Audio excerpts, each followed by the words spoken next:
मनीष अकेला recording studio Sitamarhi.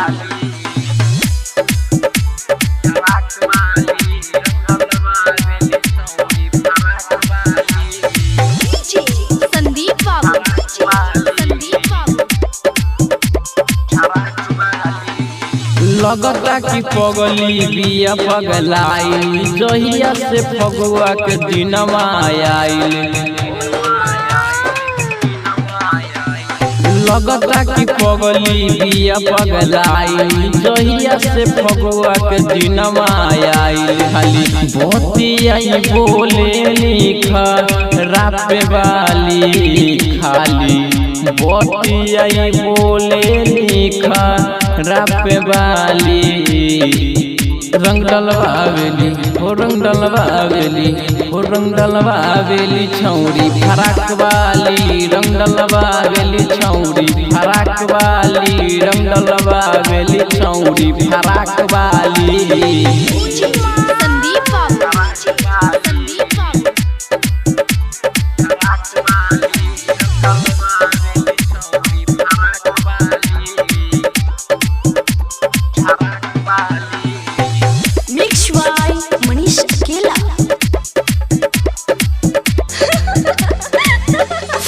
हाथ में पिचकारी लेके रंग डलवावेली छोरा सबसे खाली रंग लगवावेली। हाथ में पिचकारी लेके रंग डलवावेली छोरा सबसे खाली रंग लगवावेली।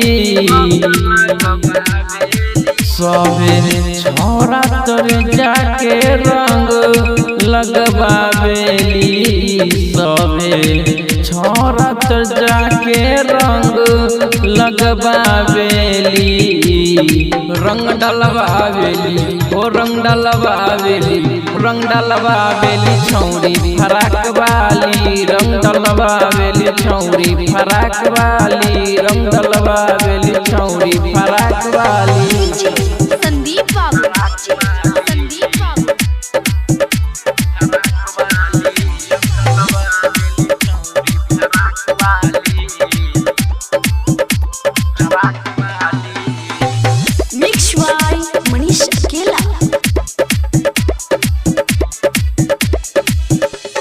लगता कि कदी बिन टोली के होली बिकी प्रेम के कहे अब तनी खेली।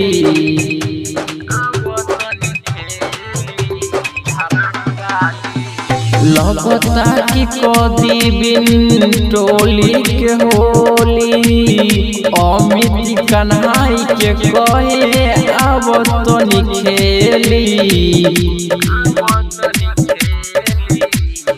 राइटर सुशील के संगे होली मनावेली राइटर वरुण के संगे होली मनावेली रंग डलवावेली हो रंग डलवावेली हो रंग डलवावेली छौरी फराक वाली रंग डलवावेली छौरी फराक वाली रंग डलवावेली छौरी फराक वाली। मनीष अकेला रिकॉर्डिंग स्टूडियो सीतामढ़ी।